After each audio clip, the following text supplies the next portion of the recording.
Hello दोस्तों आप सभी का मेरे इस कृष्णा वॉइस एक्टिव चैनल में दिल से स्वागत है।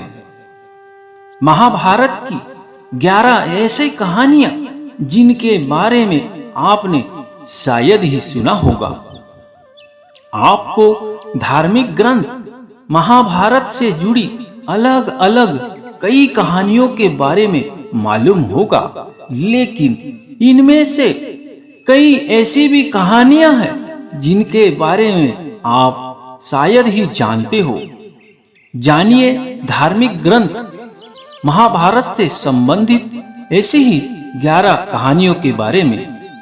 पहला, जब कौरवों की सेना पांडवों से युद्ध हार रही थी, तब दुर्योधन भीष्म पितामह के पास गया और उन्हें कहने लगा कि आप अपनी पूरी शक्ति से युद्ध नहीं लड़ रहे हैं। भीष्म पितामह को काफी गुस्सा आया और उन्होंने तुरंत 5 सोने के तीर लिए और कुछ मंत्र पढ़े।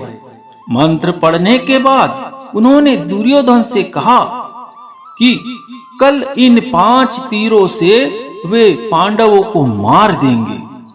मगर दुर्योधन को भीष्म पितामह के ऊपर विश्वास नहीं हुआ और उसने तीर ले लिए और कहा कि वह कल सुबह इन तीरों को वापस करेगा। इन तीरों के पीछे की कहानी भी बहुत मजेदार है। भगवान कृष्ण को जब तीरों के बारे में पता चला तो उन्होंने अर्जुन को बुलाया और कहा कि तुम दुर्योधन के पास जाओ और 5 तीर मांग लो।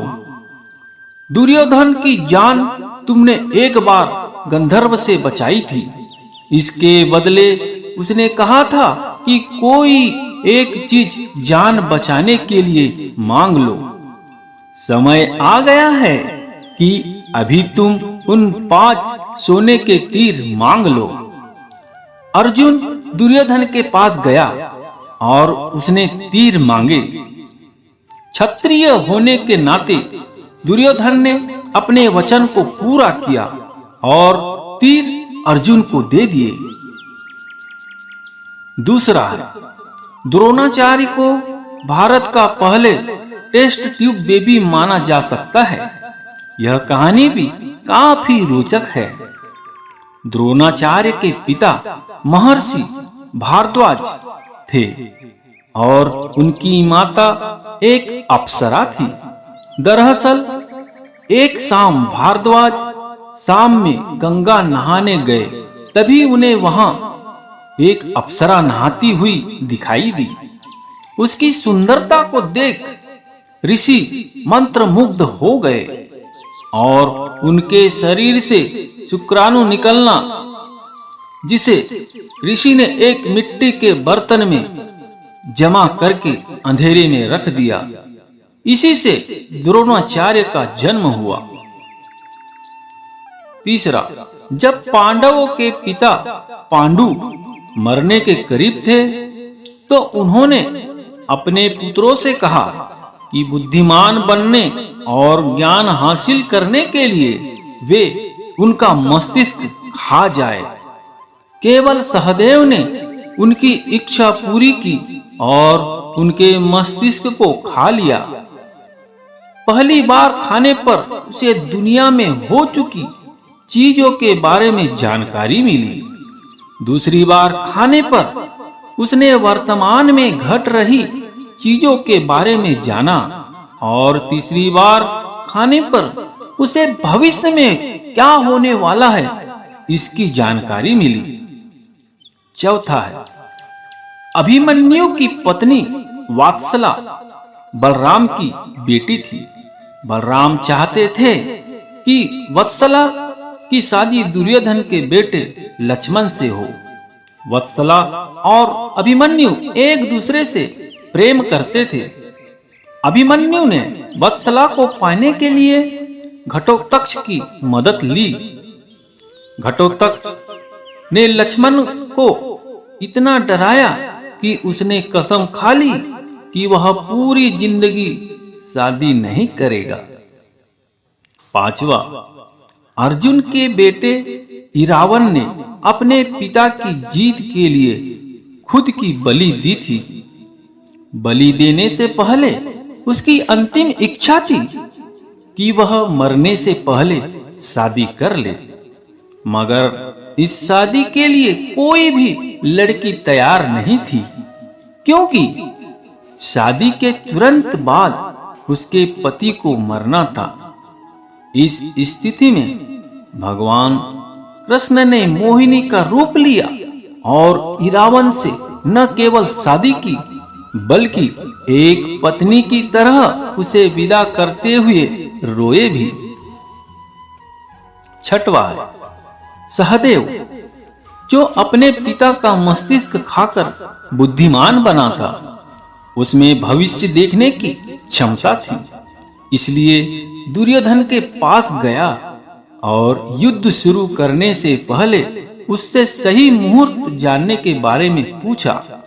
सहदेव यह जानता था कि दुर्योधन उसका सबसे बड़ा शत्रु है, फिर भी उसने युद्ध शुरू करने का सही समय बताया। 7वां, धृतराष्ट्र का एक बेटा युयुत्सु नाम का भी था। युयुत्सु एक वैश्य महिला का बेटा था। दरअसल धृतराष्ट्र के संबंध एक दासी के साथ थे, जिससे युयुत्सु पैदा हुआ था। महाभारत के युद्ध में उडुपी के राजा ने निरपेक्ष रहने का फैसला किया था। उडुपी का राजा न तो पांडव की तरफ से थे और न ही कौरव की तरफ से। उडुपी के राजा ने कृष्ण से कहा था कि कौरव और पांडव की इतनी बड़ी सेना को भोजन की जरूरत होगी और हम दोनों तरफ की सेनाओं को भोजन बनाकर खिलाएंगे। 18 दिन तक चलने वाले इस युद्ध में कभी भी खाना कम नहीं पड़ा। सेना ने जब राजा से इस बारे में पूछा तो उन्होंने इसका श्रेय श्री कृष्ण को दिया। राजा ने कहा कि जब कृष्ण भोजन करते हैं तो उनके आहार से उन्हें पता चल जाता है कि कल कितने लोग मरने वाले हैं और खाना इसी हिसाब से बनाया जाता है। 9वां, जब दुर्योधन कुरुक्षेत्र के युद्ध क्षेत्र में आखिरी सांस ले रहा था, उस समय उसने अपनी 3 उंगलियां उठा रखी थी। भगवान कृष्ण उसके पास गए और समझ गए कि दुर्योधन का कहना चाहता है कि अगर वह 3 उंगलियां युद्ध में ना करता तो युद्ध जीत लेता। मगर कृष्ण ने दुर्योधन को कहा कि अगर तुम कुछ भी कर लेते तब भी हार जाते। ऐसा सुनने के बाद दुर्योधन ने अपनी उंगली नीचे कर ली। 10वां, कर्ण और दुर्योधन की दोस्ती के किस्से तो काफी मशहूर है। कर्ण और दुर्योधन की पत्नी दोनों एक बार शतरंज खेल रहे थे। इस खेल में कर्ण जीत रहा था। तभी भानुमति ने दुर्योधन को आते देखा और खड़े होने की कोशिश की। दुर्योधन के आने के बारे में कर्ण को पता नहीं था, इसलिए जैसे ही भानुमति ने उठने की कोशिश की, कर्ण ने उसे पकड़ना चाहा। भानुमति के बदले उसके मोतियों की माला उसके हाथ में आ गई और वह टूट गई। दुर्योधन तब तक कमरे में आ चुका था। दुर्योधन को देखकर भानुमति और कर्ण दोनों डर गए कि दुर्योधन को कहीं कुछ गलत शक ना हो जाए। मगर दुर्योधन को कर्ण पर काफी विश्वास था। उसने सिर्फ इतना कहा कि मोतियों को उठा ले। 11वां, कर्ण दान करने के लिए काफी प्रसिद्ध था। कर्ण जब युद्ध क्षेत्र में आखिरी सांस ले रहा था तो भगवान कृष्ण ने उसकी दानशीलता की परीक्षा लेनी चाहिए।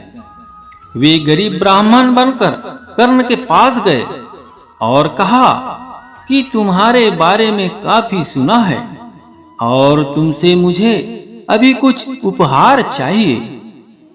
कर्ण ने उत्तर में कहा कि आप जो भी चाहे मांग ले। ब्राह्मण ने सोना मांगा। कर्ण ने कहा कि सोना तो उसके दांत में है और आप इसे ले सकते हैं।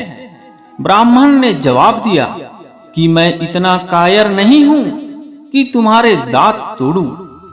कर्ण ने तब एक पत्थर उठाया और अपने दांत तोड़ लिए। ब्राह्मण ने इसे भी लेने से इनकार करते हुए कहा कि खून से सना हुआ यह सोना वह नहीं ले सकता। कर्ण ने इसके बाद एक बाण उठाया और आसमान की तरफ चलाया। इसके बाद बारिश होने लगी और दांत धुल गया। तो ये थी दोस्तों महाभारत से जुड़ी 11 कहानियां, जिन्हें शायद आपने कभी कहीं देखा होगा या सुना होगा। तो दोस्तों आशा करता हूं यह जानकारी आपको अच्छी लगी होगी। तो मेरे इस वीडियो को लाइक करके मेरे इस चैनल को सब्सक्राइब जरूर करें, ताकि मैं आप लोगों के लिए ऐसे ही ज्ञानवर्धक वीडियो लेकर आता रहूं। मिलते हैं दोस्तों अगले वीडियो में। तब तक के लिए अपना ख्याल रखिए। जय श्री कृष्ण।